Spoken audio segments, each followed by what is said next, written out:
So this is a picture of a 490 John Deere, and this said 490 John Deere was what I actually learned to operate equipment on. It's very hard to see, but this little picture means a lot to me. I was able to actually operate this at like a 5-year-old age. I was very young. Vividly remember being able to go out on the weekends and help, working for my grandpa, digging footers, doing whatever needed to be done.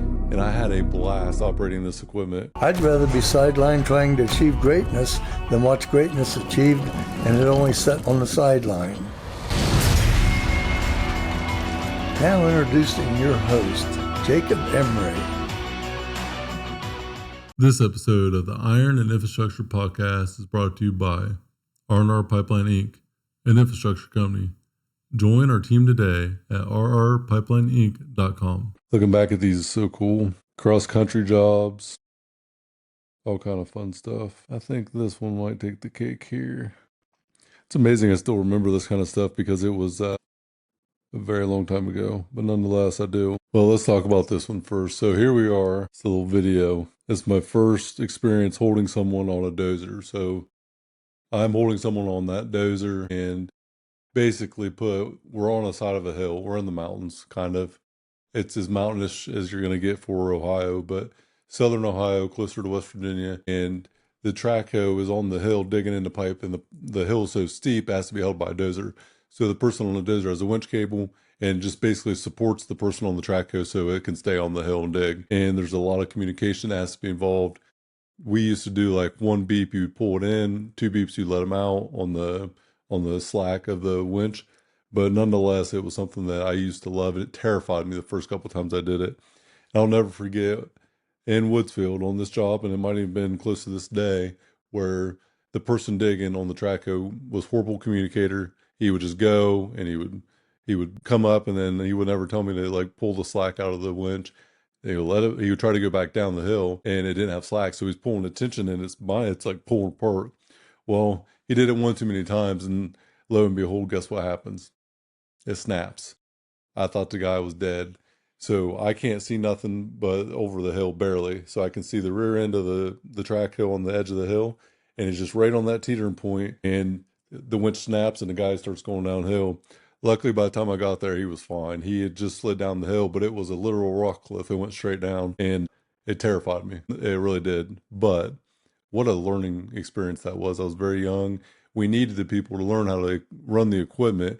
And a lot of it was time-consuming things that were not real hard to do, but nonetheless, they were very pivotal at the time of doing them. So these jobs were cross-country jobs. So this was a 40,000-foot project, Woodsfield, Ohio. I still remember vividly a lot of the inner workings of it. I was 19, I think. And so here on this next picture, what you're going to see is an example of what it is out in the wilderness. It's out in the woods, and we're replacing pipe from 1800s probably, where it's very old pipe. It's very old. So the pipe's outdated, and you can see right here, there's your pipeline that's being replaced. That pipeline is ancient, and there's gas running through it. Yes, there is. Gas is running through that pipe, and it's 1890 to 1920 rough estimate of time put in. It's screw pipe on top of the ground. It's rusted out everywhere. It's leaking just about everywhere you go. What an experience this job itself was. So a ton of learning lessons, a ton of experience on this project. And I was so excited to get out of there by the time it actually had ended. It was way past due at that point. Let's see what else we got here. So we would go through and we would dig up this would be a small right of way. This right of way in particular was extremely tight. Right away means that there's a center line and you essentially have so much space on each side to put the pipe, and it's like 10 foot, I think, on this. Basically a 20-foot patch through there, and your machine's 8 foot wide. So there isn't much there as far as actual ability to get through it. It's very tight. You can't go off right away, or you can get fined, you can get, dinged, whatever. So it's very tight. And I'll tell you what, you go through there and you got to be so diligent and you got to be so careful because the existing pipe's on top of the ground also. So it's very stressful if you don't understand what to do, and you got to take your time navigating accordingly. And what a lot of guys would actually do is go in and they would bury the pipe on top of the ground, make sure it's padded underneath and it's in a good stable spot. And then they would dig in the new pipe and then backfill it after, which seemed to be normally the best way to do it because there was no doubt that if you didn't, it would be snapped in half or something would probably happen because the pipe was in absolutely terrible shape. So, and it's amazing that these pictures still exist. All these pictures that I've shown so far are ones that I took personally and part of the project that we were on.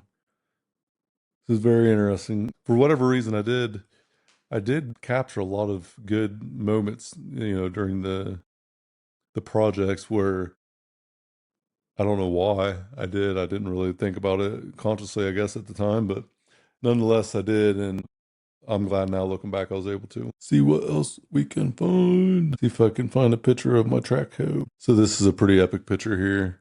So this is a picture of a 490 John Deere, and this said 490 John Deere was what I actually learned to operate equipment on. It's very hard to see, but this little picture means a lot to me. I was able to actually operate this at like a 5-year-old age. I was very young, and I vividly remember being able to go out on the weekends and help, working for my grandpa, digging footers, doing whatever needed to be done. And I had a blast operating this equipment. It was a ton of fun. It was something that I caught on to very quickly. I wouldn't say it was a natural thing or whatnot, but it was something that I was exposed to early. And so it was just easy for me to pick up. And the passion part of it was something that, I really just enjoyed doing. So super cool. Looking back at some of these pictures though. Let's see. And so here would be me at a whopping 5 years old, 6 years old maybe, 1995, operating a big rig. And that is that same 490 that was just in the swamp.